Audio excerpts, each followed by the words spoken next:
Since I moved to Norway a couple of years ago, I always had this idea that maybe one day I can visit my parents in Austria by bike.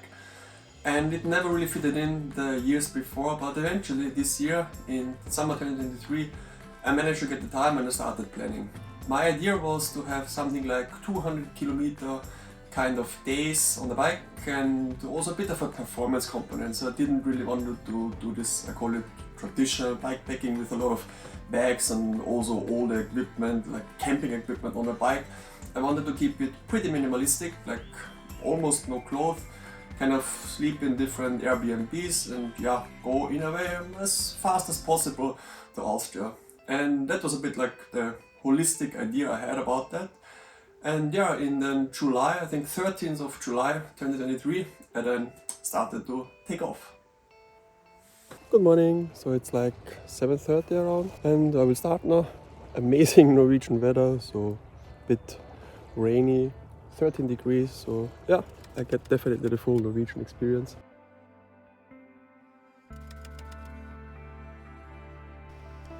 Before it started, I was actually very nervous. I didn't really sleep that well the night before due to excitement, and also the weather forecast was not really good. It was raining the days before, and also on the same day when I started it was still like pouring. But after around 50 kilometers it started clearing up and it was amazing riding along the coast, and I really enjoyed it actually. It still was pretty windy though, but it was good. There weren't too many other cyclists, but here and there I was actually seeing somebody, which was a bit of a motivation for me at the start. I came across some amazing waterfalls which I didn't know before, which are not too far away from Stavanger actually. It was a bit of a surprise for me. And these beautiful roads along the coast and also with some smaller tunnels, it was very impressive. So after like 150 kilometers I was already fully into the ride. And it was actually very fun now and pretty beautiful and not exhausting at all yet.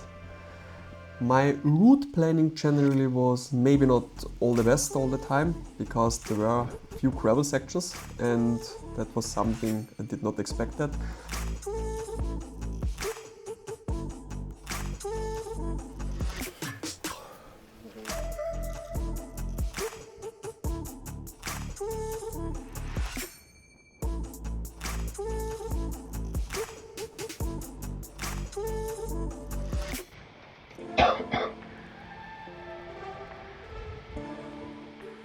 Reflecting a bit on the first day in Norway, going from Stavanger to Kristiansand, it was my biggest day of this 9-day adventure. It had 270 kilometers almost and 4,500 meters of elevation change. And for the first day I might not do this again if I would do kind of this adventure again, because the night before, the evening before, it was like I was nervous. I was thinking whether I forgot something or the weather might get worse because it was raining the days before, not too unusual for Stavanger, but still in my head I wished that I could at least start dry. Anyway, I then eventually managed to arrive around 7-8 in the evening, directly went to my Airbnb and just went straight to bed because yeah, the next day started pretty early. My second day started very early. Around 5 in the morning, my alarm was ringing in order to catch the ferry in Kristiansand to go to Denmark. It was a beautiful sunrise, which made it a little bit easier to cycle to the ferry from the apartment I was in. On the ferry, I then still took a bit of time to take a power nap of maybe a bit of an extended power nap, 1-2 hours. The bike mounting system on the ferry was a little bit experimental from my side, as I didn't really trust that a bike stands there.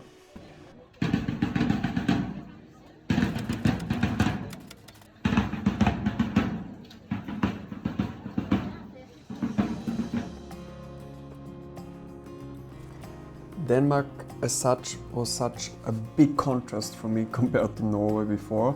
It was still a bit wet, but it was absolutely flat and it was amazing. I had all the way headwind, but still it was not even as close as exhausting as it was in Norway due to the constant up and downs there. And here it was just an amazing rolling. Even though I said the headwind, it was still just really nice rolling there. But eventually the rain also completely went away and I just enjoyed making some kilometers. As long as the traffic lights at least were on my side. As I was doing my tour during Tour de France, or one of the last days of Tour de France, there were some bigger groups, as you can see here, going to Paris for the last stage of the Tour de France celebration. It was pretty cool because I just could hang in for a few kilometers, which I needed at this time.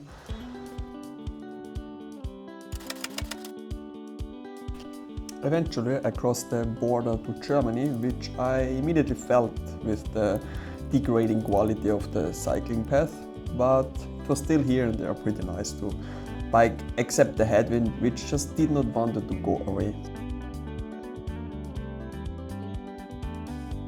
And additionally to the headwind, I also got a bit struggles with flat tires, because I got the flat tire in Denmark and then my spare tubes were maybe not the newest one and they also leaked a little bit, so it was a bit of a struggle. I am not so sure whether this is okay, but if it works, it can be rolled.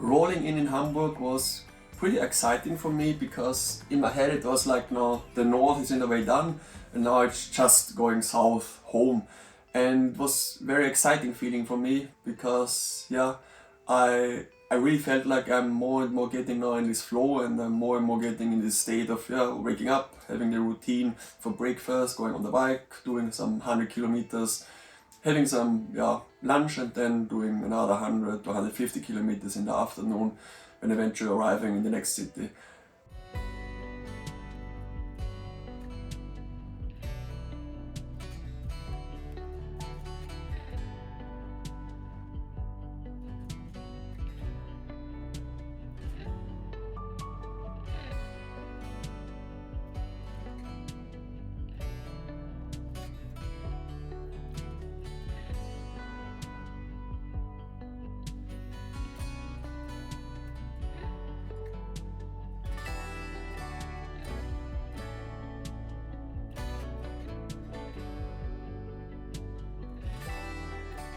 It was approximately at this point where ultimately, after constant headwind in Denmark, in northern Germany, not the wind, but I started to turn and I finally had backwind for the more or less first time of the trip, which was also the halfway point.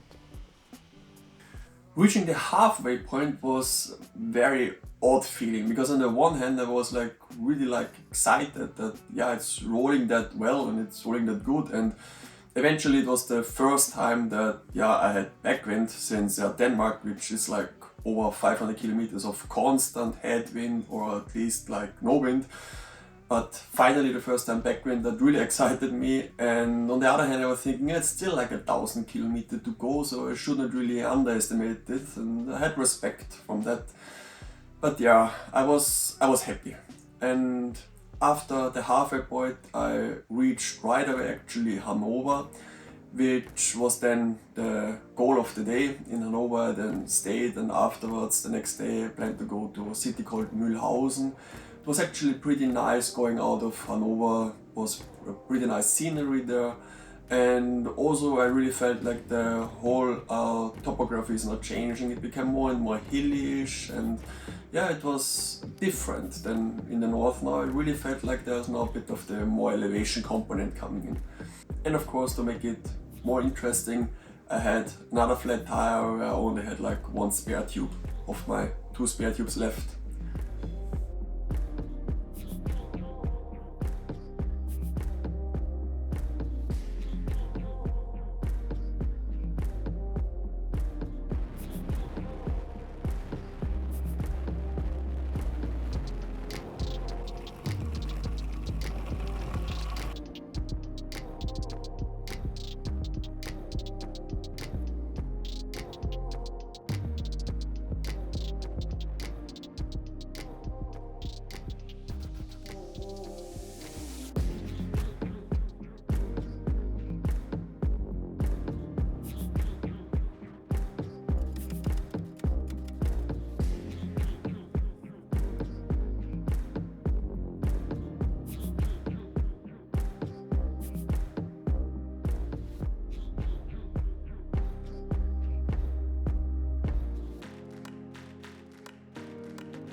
summing up the whole adventure, it was so enormous for me.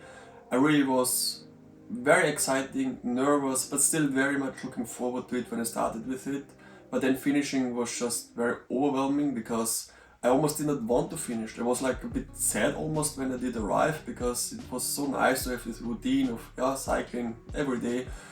So all in all, it was like 1,950, 2,000 kilometers, because I always cycled a bit around in the cities to look for the apartment, which I did not count for. So I would say 2,000 kilometers altogether, with 12,500 meters of elevation gain, which for this kind of distance is not too much. But as I explained in the beginning, I also wanted to have it like more flattish kind of distance.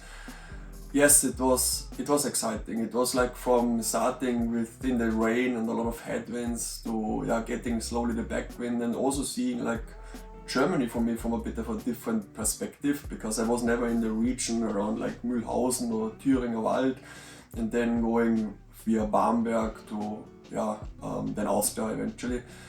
It was very exciting, and it's something which I want to definitely do again now, because it's like, I think, one of the coolest vacation I did, because it's in a way you see so many things. It's like you're not like rushing through with your car. It's like you have quite some speed, so you can make some distance on the bike, but still you see like everything. So it's a lot of impressions in a very short amount of time.